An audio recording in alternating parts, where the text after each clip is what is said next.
దేవుడు చెప్పిన నీతి నియమాల్లో నేను నడిచి చాలా కోల్పోతున్నా.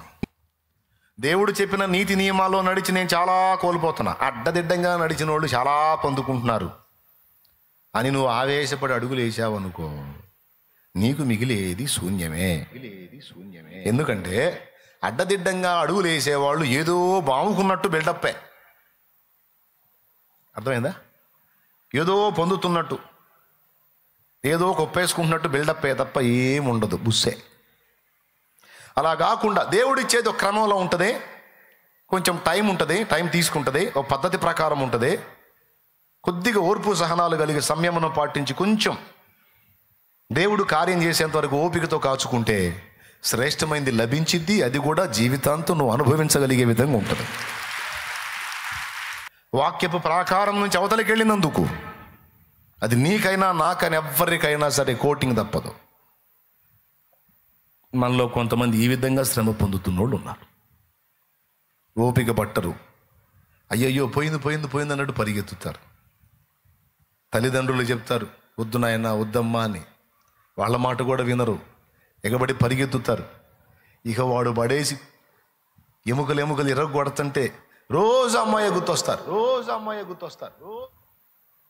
నాన్న చెబుతాడు వాడి గురించి ఎంక్వైరీ చేశానమ్మా, పెద్ద గాలోడని తెలిసింది నాకు, వాడు గంజాయోడని తెలిసింది, వద్దమ్మా అని నాన్న చెబితే అమ్మ ఏంటదా, నీకేం తెలుసు డాడీ ఆయన గురించే, నీకేం తెలుసు అసలుకే, చచ్చిపోతా డాడీ ఆయన లేకపోతే.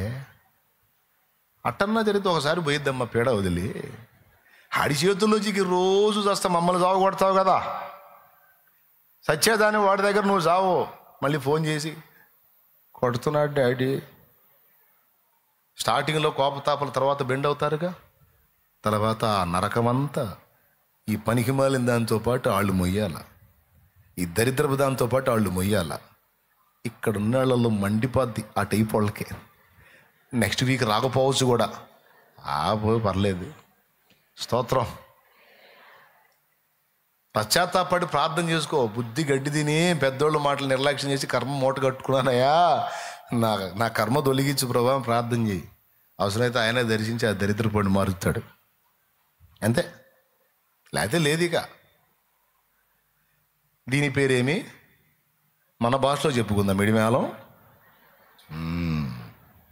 అది ఎవరు ఒప్పుకోవద్దు, ఎవరు దాంతో రాజీ పడద్దు. ఏం చూసుకొని మనకంతా నాయన ఉన్నాడుగా, మన మంచి కోరేవాడు ఆయన కన్నా ఇంకెవరెవరు ఉన్నారా ఎక్కువ? ఆయన సలహా తీసుకుందాం, ఓర్చుకుందాం, కొద్దిగా సంయమనం పాటిద్దాం, ఓపిక పడదాం.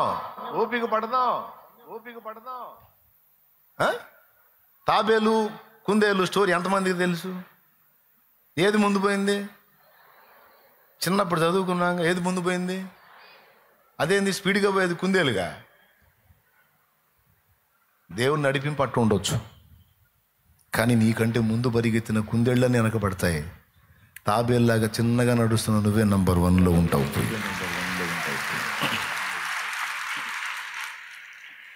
పలుగాకి లోకం నిందించిన ఏకాకివై నీవు రోదించిన, పలుగాకి లోకం నిందించిన ఏకాకివై నీవు రోదించిన, అవమాన పర్వాలు ముగిసేనులే, ఆనంద గీతాలు పాడేవులే, నవ్వినోళ్ళంత నీ ముందు తలను వంచేరు ఇక ముందు, నవ్వినోళ్ళంత నీ ముందు తలను వంచేరు ఇక ముందు, ఉందిలే దీవెనా ఎందుక వేదన, పొందిన యాతన దేవుడే మరచునా, కన్నుల జారిన కన్నీళ్ళు తడిపెను దేవుని పాదాలు, ఇప్పటి నుండి నీ కళ్ళు చూచును దేవుని కార్యాలు. దేవునికి మహిమ. ఒకవేళ ఇప్పటికే దారి తప్పి తిరుగుతున్నావు తమ్ముడా, ఇక నుంచి అన్న లైన్లోకి రా. వచ్చి ఆయన కాపరిత్వం కింద నడుచుకో, అప్పుడు కింద వాగ్దానాలు ఏవైతే చెప్పాడో అవన్నీ నువ్వు ఒకటొకటి మొత్తం పొందుతావు. 5 వచనాలలో చెప్పబడిన 6 వచనాల్లో చెప్పబడిన వాగ్దానాలన్నీ మనం పొందాలంటే ఆయన కాపరిగా ఉండాలి, మనం ఆయన గొర్రె వలె లోబడాలి. ఆయన రథ సారథై ఉండాలి, మనము ఆయన రథాశ్వమై ఉండాలి.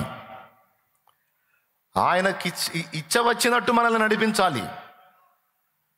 అంతకు మించిన మంచి సారథి ఇంకొకడు లేడు, అంతకు మించిన మంచి కాపరి కన్న తండ్రి ఇంకొకడు లేడు. ఎందుకంటే సదా మన మేలును 100% కాంక్షించేవాడు యేసయ్యే.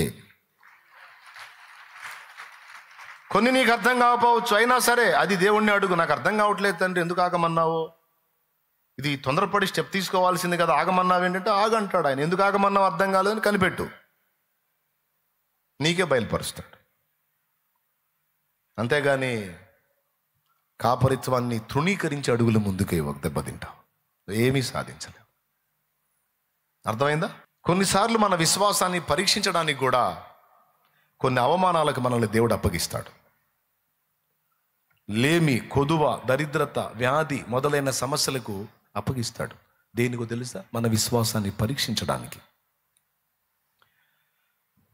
పౌలు మహనీయుడు ఒక మాట అన్నాడు, మంచి పోరాటం పోరాడాను, నా పరుగు కడముట్టించాను, నా విశ్వాసాన్ని కాపాడుకున్నాను, ఇక మీదట నా కొరకు నీతి కిరీటం ఉంచబడి ఉన్నది అన్నాడు. తిమోతి 2 పత్రిక 4:7. అక్కడ అంటాడు, మంచి పోరాటం పోరాడాను, నా పరుగు కడముట్టించాను, సంఘాలు కట్టాను, సేవ చేశాను, పరిశుద్ధత కాపాడుకున్నాను, నేను ఇంత మంచోడిని అయ్యాను, ఇన్ని బోధలు చేశాను, ఇన్ని లేఖనాలు రాశాను, ఏం చెప్పలాడా? అవన్నీ చేశాడు ఆయన. ఆయన పరిశుద్ధుడు, పవిత్రతను కాపాడుకున్నవాడు, సంఘాలు కట్టాడు, అపోస్తలుడు, సేవకుల్ని తయారు చేశాడు, లేఖనాలు రాశాడు, సిద్ధాంతపరమైన పునాదులు వేశాడు, నేర్పరైన శిల్పకారుని వలె అన్నీ చేశాడు. కానీ ఇవేవి అక్కడెత్తలా. మంచి పోరాటం పోరాడా, నా పరుగు కడముట్టించా, నా విశ్వాసం కాపాడు అంటే విశ్వాసమే హైలైట్ చేశాడు.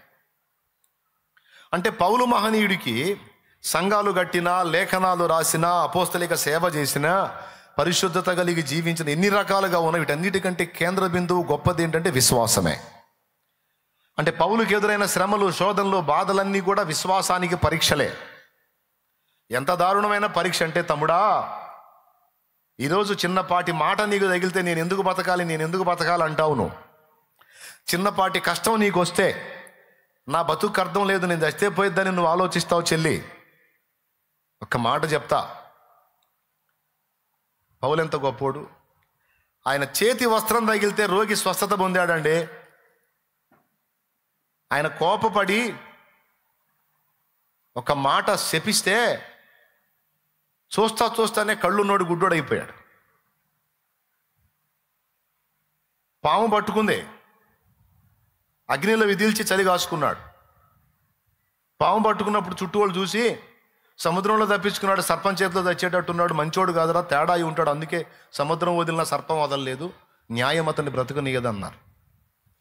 పాము విషం కూడా అతనికి ఏం చేయకపోయేసరికి, ఆ విషం కూడా అతనిలో విరిగిపోయేసరికి ఇతడు ఒక దేవత అన్నారు. ఆ మెలితే ద్వీప నాయకుడు తండ్రి రక్తభేది చేత, అంటే బ్లడ్ మోషన్స్, వాటి చేత, రక్తభేది చేత బాధపడుతుంటే అక్కడికి పోయి ప్రార్థన చేసి వానికి తగ్గింది, స్వస్థత వచ్చింది. అలాంటి పౌలు, ధనవంతుడి కొడుకు. వాస్తవంగా పౌలు తెలుసా మీకు, డేరాలు కొడుతున్నాడని బీదవాడు కాదు, ధనవంతుని కొడుకు, ఒక వ్యాపారి కొడుకు ఆయన. చరిత్ర చెప్పే సత్యం అది. అలాంటి వాడు డేరాలు గుట్టే పనికి తగ్గించుకున్నాడు. చివరికి ఒక రోజైతే ఒంటి మీద బట్టలు కూడా లాక్కొని పోయి దొంగలు దిగంబరిగా పడేస్తే దిగంబరిగా కూడా బతికాడు. అంటే ఒంటి మీద గుడ్డలేని రోజు కూడా పౌలు అనుభవించాడు. జైలు చేశాడు. పోలీసు వాళ్ళు ఇంటికి వచ్చారని ఫీల్ అవుతాం, ఒక మాట అన్నారని ఫీల్ అవుతాం. చాలాసార్లు చెరసాల పాలయ్యాడు, సంవత్సరాలు జైలు జీవితం అనుభవించాడు పాపం. అన్నీ విశ్వాస పరీక్షే. విశ్వాస పరీక్షే. చివరికి ఎలాంటి అనుభవాలు రుచి చూపించాడో తెలుసా యేసయ్య ఆయనకి? చలితోనూ, దిగంబరత్వంతోనూ, ఆకలితోనూ అన్నాడు. అంటే ఒంటి మీద బట్ట కూడా ఇవ్వకుండా పరీక్షించాడు. మామూలు టెస్టా? మనమైతే ఏం యేసు ప్రభు ఏమోనయ్యా, ఒంటి మీద గుడ్డలు కూడా లేని దరిద్రం వచ్చింది, నాకు వద్దురా బాబు మీ చర్చి, నీకు దండం రా అయ్యా అని అడ్రస్ కూడా దొరకరు. నువ్వు విశ్వాసం కలిగి లేవా అంటే, ఏం విశ్వాసం రా నాయన, నీ విశ్వాసం చల్లంగుండా మొత్తం బూస్టింగ్ అయిపోతే నేను రాను బా. యేసుప్రభు అంటే యేసుప్రభు అనేవాడు ఉంటే మరి నా ప్రార్థనలు ఎటుపోయింది, నేను చేసిన సేవ ఎటుపోయింది, కానుక కూడా తెచ్చి చేస్తుంది కదరా, నేను వేసిన డబ్బులు ఎటుపోయినాయి, ఏంది నాకు ఈ దరిద్రం, నేను రాను బా, నాకొద్దు బా. పౌలు అనలా దేవుడు ఇచ్చినా ఇయ్యకపోయినా, కనీసం వస్త్రహీనతలో ఉంచినా సరే ఒక్క మాట దేవుడిని అనలా. ఆ ఎదురవుతున్నవన్నీ చూసి నవ్వుకున్నాడు. ఎందుకు వస్తున్నాయో నాకు తెలుసు, నా విశ్వాసాన్ని పరీక్షించడానికే కదా. నువ్వు ఎన్ని పరీక్షలన్నా పెట్టుకో, నిన్ను వదిలే ప్రసక్తి లేదయ్యా. ఏం చెప్తున్నానండి? విశ్వాసానికి పరీక్షగా కూడా, అసలు మన నమ్మకత్వం ఏ పాటిదో తేల్చుకోవడానికి కూడా అన్నీ ఇచ్చి టెస్ట్ చేస్తాడు, ఉన్నవన్నీ తీసి కూడా టెస్ట్ చేస్తాడు. ఇప్పుడు నువ్వు ఒకవేళ అన్ని కోల్పోయిన స్థితిలో ఉన్నావా, అయినా దేవుని పాదాలే పట్టుకో.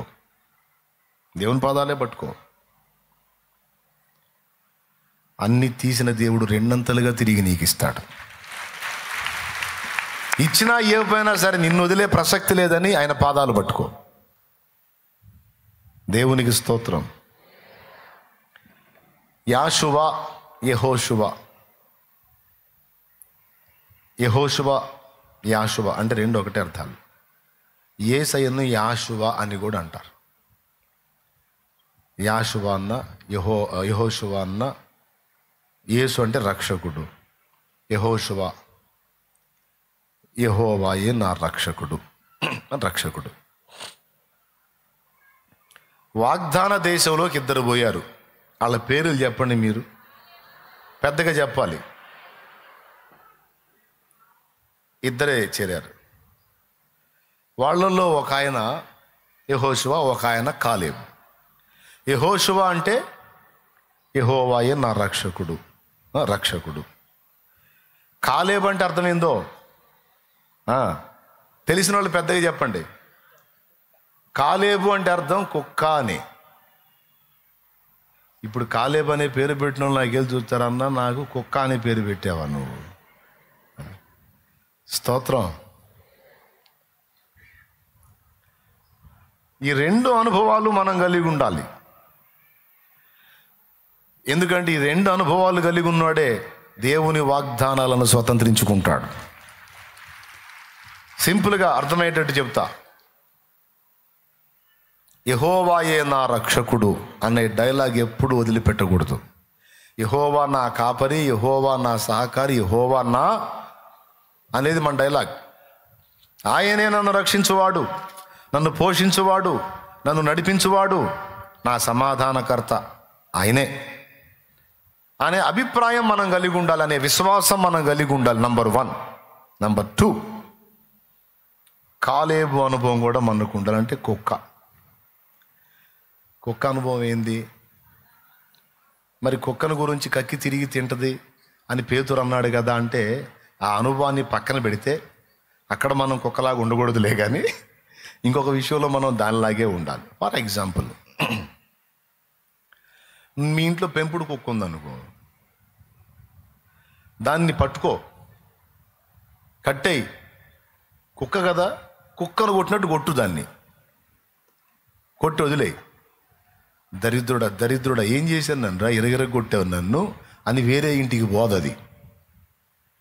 పోదో పచ్చడయ్యేటట్టు కొట్టినా సరే సాయంత్రానికి మళ్ళీ నువ్వు కనపడితే తాకు ఊపుకుంటా కుయ్యి అనుకుంటూ వచ్చింది. అయితే మళ్ళీ కొడతామని కాస్త బెదురుగా చూస్తానైనా సరే నీ దగ్గరికి వచ్చింది కానీ ఇంకొకటి దగ్గరికి పోదు. ఎంతమందికి తెలుసు? నువ్వు తన్నావని ఎప్పుడైనా మీ కుక్క పక్కింటికి వెళ్ళిపోయిందా? సరే, వారం రోజులు దానికి తిండి పెట్టవాకు. అది నీ ఇల్లు వదిలిద్దాం చూడు. అరుస్తానో, కుయ్యులాడతానో, మొత్తుకుంటానో, నాకు ఇంత పెట్టడానికి దండం పెడతానో అక్కడే కాసుకుంటుంది. లేకపోతే నన్ను బయటకన్నా వదులురా, ఏ చెత్తన్నా తినొస్తాను. గేటు తీస్తే బయటకన్నా పోయి ఏదన్నా అంత తిని ఆహారం నేను వచ్చి నీ ఇంటనే బడి ఉంటుంది. కానీ పొర్రపాటును కూడా ఈ దరిద్రుడు వారం నుంచి నాకేం పెట్టలేనేమో, నేను ఉండను ఇక్కడ అని వెళ్ళిపోదు. అవునా? కాబట్టి కుక్క దేనికి ప్రతీకగా చెప్తాం లోకస్తులుగా మనం? గతంలో ఉన్నప్పుడు విశ్వాసానికి గుర్తు, నమ్మకత్వానికి గుర్తు. ఎంత నమ్మకత్వం అంటే, ఒకడు వేరే దేశం వెళ్ళిపోతా కుక్కని ఇంకొకటి గీయడానికి మనసు లేక కొంచెం కఠిన హృదయుడు నది దగ్గరికి తీసుకెళ్ళి నీళ్ళలో ముంచాడంట కుక్కను చంపుదామని. దాన్ని ముంచే ప్రక్రియలో ఈడుపడ్డాడు. దాన్ని ముంచి చంపే ప్రక్రియలో ఈడుపడ్డాడు. అదేం చేసిందో తెలుసా? వాడి కోటును పట్టుకొని ఈదుకుంటూ ఒడ్డుకు తెచ్చింది. అప్పుడు అర్థమైపోయింది, నేను ఎంత బుద్ధిహీనుండ్రా, దాని ప్రాణం తీయబోయాను, కానీ అదెంత నమ్మకంగా ఉంది. దాని ప్రాణం తీయటానికి నేను తెచ్చి నీళ్ళలో దాన్ని ముంచుతుంటే నా ప్రాణాన్ని అది కాపాడి నన్ను ఒడ్డుకు తీసుకొచ్చింది అని. అక్కడ దాని విషయంలో వాడికి ఏం ఆలోచన? మైండ్ పోయి ఉంటుంది కదా. తనతో పాటు తీసుకెళ్ళాడు కదా దాన్ని కూడా, టికెట్ పెట్టుకొని. మరి స్తోత్రం, హల్లెలూయా. నేను ఎందుకు ఈ విషయాలు చెప్తున్నానంటే, పౌలు అలాంటి నమ్మకత్వాన్ని ప్రదర్శించాడు. కిరీటము నా సేవ కనలేదు, కిరీటము నా అపోస్తలికత్వాన్ని కనలేదు, కిరీటము నా సంఘాల కనలేదు, కిరీటము నా పరిశుద్ధ జీవితాన్ని కనలేదు, కానీ విశ్వాసాన్ని కాపాడుకున్నందుకు కిరీటం అన్నాడు. గ్రహించారా? అంటే ఎదురయ్యే పరీక్షలు విశ్వాసానికే, ఎదురయ్యే పోరాటాలు కొన్నిసార్లు డౌట్ వచ్చి దేవుడు ఉన్నాడా లేడా అని అనుమానాలు కూడా తెప్పిస్తాడు. ఉన్నాడా లేడా ఏంది ఆయన, లేకపోతే ఈ చేతులు ఇలా ఎందుకు ఉన్నాయి, ఈ కాళ్ళు ఇలా ఎందుకు ఉన్నాయి, ఈ ముఖం ఇలా ఎందుకు ఉంది, నేను అనేవాడిని, నేను అనేదాన్ని ఉనికిలోకి ఎట్టొచ్చాను, నేను ఇంత క్రమంగా ఉన్నానంటే ఇంత క్రమంగా నన్ను నిర్మించిన నిర్మాణకుడు తప్పనిసరిగా ఉన్నాడు. ఆయన ఎవరో కూడా నాకు తెలుసు, ప్రభు అయిన యేసుక్రీస్తు. కాబట్టి చేసినా చేయకపోయినా